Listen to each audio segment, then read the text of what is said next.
Hello, this is a quick look at a LEGO Ninjago set for 2022, designed for kids aged 4 and up. So this video is strictly for the parents. The name of the set is Lloyd's Ninja Mech.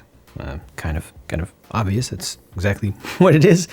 It comes with 57 pieces and I paid $10 US. That is its standard retail price. This one's going to be pretty quick to go through. Comes with 2 minifigures. Well, I can show you this right now. I was going to take it off screen, but why not show it to you right now? It's just the tiniest bit of terrain and a flesh-colored or medium nougat colored second generation spider there. That's just that. I guess the designer just had a little bit of parts budget left over and decided to put it into that. I like the spider. The terrain part is probably just going to get lost by most kids, honestly. The build of this is, of course, very, very simple, as it is designed for kids just 4 and up, which means those who have only just migrated beyond or graduated from Duplo. The articulation here is pretty simple. It does have full 360 waist articulation, which is actually good. It's better than many things do. And then the legs just move forward and back. There's nothing else. There's no splay. There's no twist. It's just forward and back, and that's it. Can you get it into a little bit of a movement pose in spite of that? You kind of can. That's kind of cool. You know, so it doesn't need to be perfectly flat on the ground. Yeah, it's a little bit awkward that it's angled over to one side, but you know what? With a lot of Lego walker things, you're not even able to do that right there. Let me see if I can get it to do, yeah, just stepping forward like that. Like, okay, I will take that. I'll happily take that. It'll still stand up even if the legs aren't perfectly aligned. So that's good. And then the arms just move around. Now, unfortunately, the arms do not move across the chest. That's one thing that I wish they could do, you know, because you want to be able to slash to the side. However, with the waist articulation, you can slash to the side. You can do this, which is great. How many kids want that? Most. I would say most. And you can still do like an overhead downward slash. Oops, or not. Sorry. First time testing it that far without putting thought into it. So, okay, we actually do have some limitations, and I have just learned that in real time here. You are limited here, and that's not a good thing. Okay, well, the more you know. That's definitely a design flaw right there, because this is actually easy to wedge that off. If you're holding it from this far back, you've got mechanical advantage on that point. That is not a good thing with the design. Good to know. All right.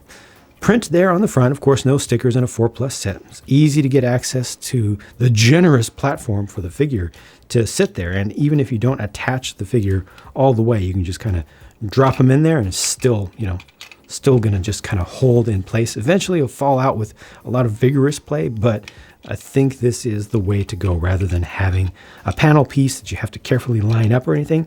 Just that generous open space allows this to be done. And you can potentially even kind of get 2 figures in there as well. I think that is a smart design. And, you know, there's still some building experience to this. It's, again, 57 pieces for the set. You can see some of the parts that are in there. This is a single piece back here on the back. That's a large brick, 1x4x3 brick, is it? Yeah, 1x4x3, I believe. But all in all, generally a respectable toy as it is, but just learn that right there, that's a mess up. This set is technically from the core season, so it uses the core style for Lloyd here, and it comes with a boa destructor, my favorite between the 2 major options for the figures. And these do have the minimum number of pieces for this lower end set. And I think that works out just fine. You know, no extra armor pieces or anything, no scabbard, no secondary accessory, or no building for the accessories. This is just good. Yeah, this is exactly what you should have. I'm still not the biggest fan of the design of some of these design and color choices for some of this season's Ninja, but this is what you get for Lloyd. At least the production work is very good for both of these, I'd say. And then lastly, these are the only 2 leftover pieces. Again, I paid $10 US for this, and I definitely feel like there's at least $10 US worth of Lego stuff here. Just the total volume of stuff is pretty good for that price. And this is a pretty big pretty big box for a set at that price point. Typically, you know, for the higher age range, you get a box that's about half this size, but ends up having a lot more pieces. I think this here is absolutely appropriate for the target age group, and I think that for the most part it is a success, except for that feature or that problem that I encountered while doing the review live. So maybe a little bit of modification to that, a little bit of a change to the position of the shoulders to allow the arms to come up would have gone a long way. Maybe taking some of the pieces used for this to just, make it look a little bit weird, a little bit less compact, but to have more range. And they definitely should have caught something like that in testing, in my opinion. But overall, value is pretty good, and even if a kid breaks those things off, it's still a perfectly equally playable thing. I mean, even just like that, still works as a mech perfectly well. Let me know your thoughts. Thank you for watching. Hope this was of some value to you, and I'll talk to you again soon.